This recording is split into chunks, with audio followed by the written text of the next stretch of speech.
पाकिस्तान को भारतीय सपोर्ट में जारी दहशतगर्दी का आज भी सामना है। बाजोड़ में दहशतगर्दों के बम हमले में असिस्टेंट कमिश्नर समेत 5 अफराद शहीद और 11 जख्मी हो गए हैं।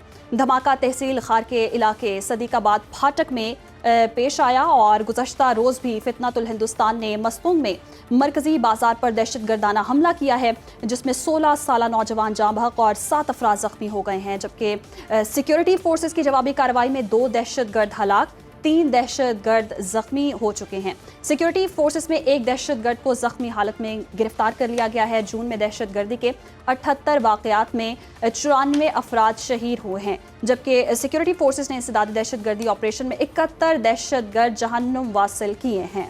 बिल्कुल, और बिलावल भुट्टो जरदारी ने भी इस हवाले से बात की है और ये बताया जो दहशतगर्दी के वाक़यात में 40% तक इजाफा हुआ है। इसके ताने बाने हम देख रहे हैं कि अफ़गानिस्तान से मिलते हैं। बिलावल भुट्टो ने यह भी कहा है कि जो दोहा मुआहिदा हुआ था उसकी पासदारी नहीं की जा रही। बिलावल भुट्टो ने क्या कहा, पहले वो देख लें। Is borderless, and therefore the fight we wage is not Pakistan's private quarrel. It's a civilizational self-defense on behalf of all of humanity. Across 2 decades, Pakistan's armed forces, backed by an iron-willed citizenry, have broken the backs of Al-Qaeda networks. Today's operations in Balochistan and elsewhere sever the nexus between separatism and foreign-funded terror. तो इसी तमाम तर सूरत हाल पर बात करने के लिए इस वक्त हमें ज्वाइन कर लिया है दिफाई तजज़ियाकार air commodore retired Khalid Chishti साहब ने। खालिद चिश्ती साहब, आपके वक्त का बहुत शुक्रिया। कुछ टाइम पहले की बात है जब पाकिस्तानी वज़ीर ख़ारजा, फिर इसके साथ अफ़गान वज़ीर ख़ारजा और चीनी वज़ीर ख़ारजा की मुलाकात हुई थी चीन के अंदर। उसके बाद की उम्मीद पैदा हो गई थी कि अफ़गान सरज़मीन जो है वो पाकिस्तान के ख़िलाफ़ इस्तेमाल नहीं होगी, लेकिन हम देख रहे हैं कि हालिया कुछ वाक़यात के बाद जो स्टैट सामने आए हैं बड़े ख़तरनाक हैं कि 40% तक जो दहशतगर्दी में इजाफा हुआ है उसके ताने बाने अफ़गानिस्तान से मिलते हैं। आपके ख्याल में पाकिस्तान की क्या स्ट्रैटेजी होनी चाहिए?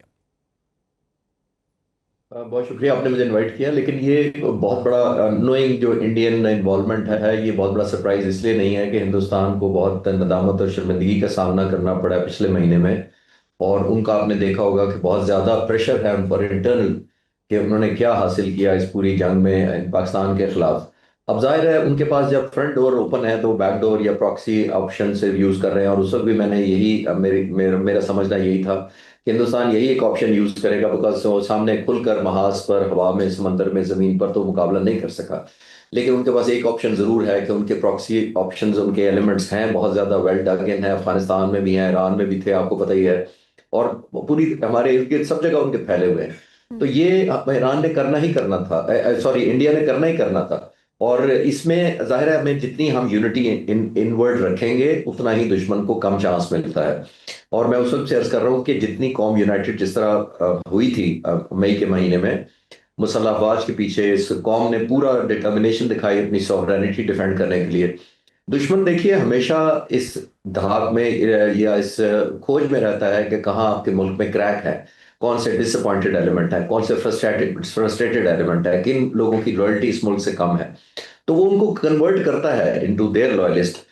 ईरान की मिसाल हमारे सामने है, आपने नोट किया होगा कितनी ज्यादा इंटेलिजेंस नेटवर्क इजराइल की फैली हुई थी, और ज्यादा सबके सब इजरायली नहीं थे, बहुत सारे लोकल्स, बहुत सारे इंडियंस और बहुत सारे कोलैबोरेशन से ये चल रहे थे। तो इंडिया ये यूज टू है इस तरह की करने, वो जैसे मैंने कहा प्रॉक्सी एलिमेंट्स को इनकरेज करने में, कोलैबोरेशन करने में और सपोर्ट करने में इंडिया बहुत पेश रहा है।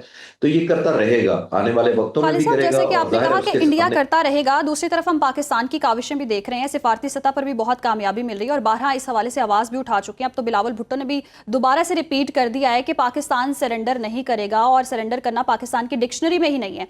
तो उसके बावजूद अब ये सारा मामला आप देखते हैं कि भारत जो है वो पानी के मामले पर बात करने के लिए तैयार होगा या मसला कश्मीर के हवाले से बात करने के लिए तैयार होगा। देखिए, अगर एथिक्स और मोरालिटी पे चलना होता और रसूलों पर चलना होता तो फिर पिछले महीने वाली जंग ही ना होती, या जो मई वाली जंग ही ना होती।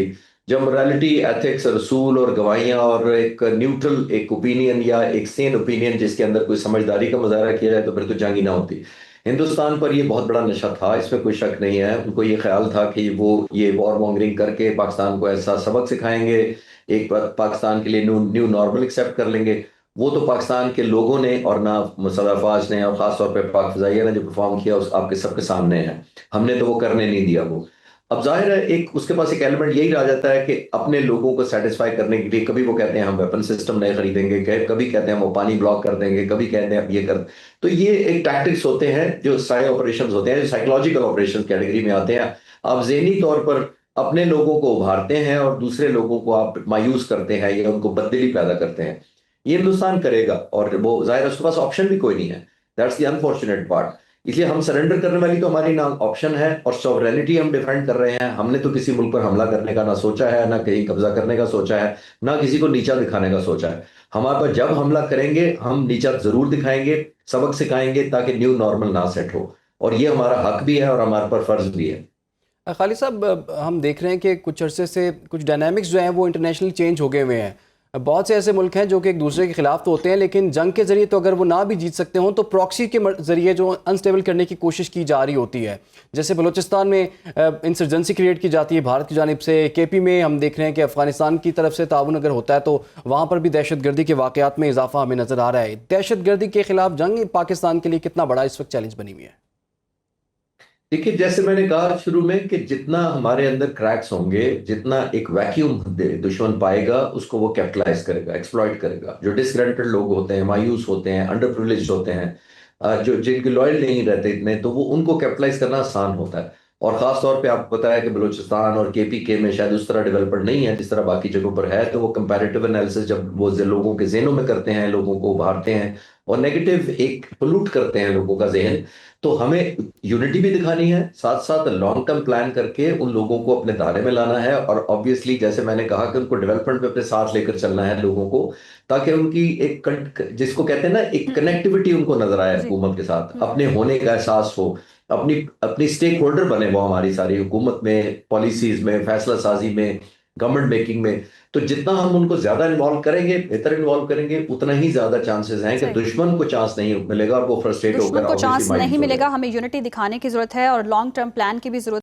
है। बहुत शुक्रिया साहब वक्त देने के लिए। और यकीनन भारत जो है वो हर तरह की दहशतगर्दी में मुलव्वस है और दीगर ममालिक में भी ताने बाने भारत से ही मिलते हैं जितने भी दहशतगर्दाना हमले होते हैं। और ये बहुत बड़ा चैलेंज है इस वक्त दहशतगर्दी को कंट्रोल करना। और हम बारहा कह चुके हैं कि हम हर तरह की दहशतगर्दी की मजम्मत भी करते हैं और यकीनन इस पर वक्त चलते साथ साथ हम ऐसी पॉलिसीज बनाएंगे कि दहशतगर्दी को कंट्रोल कर लिया जाएगा। आगे बढ़ते हैं जी। इसराइल को मासूम फलस्तीनियों की नस्ल कुशी में मदद करने वाले अमरीकी सदर ने रवां हफ्ते जंग बंदी का इंदिया दिया था। हम पुरज़्म हैं आपको आगाह करने के लिए।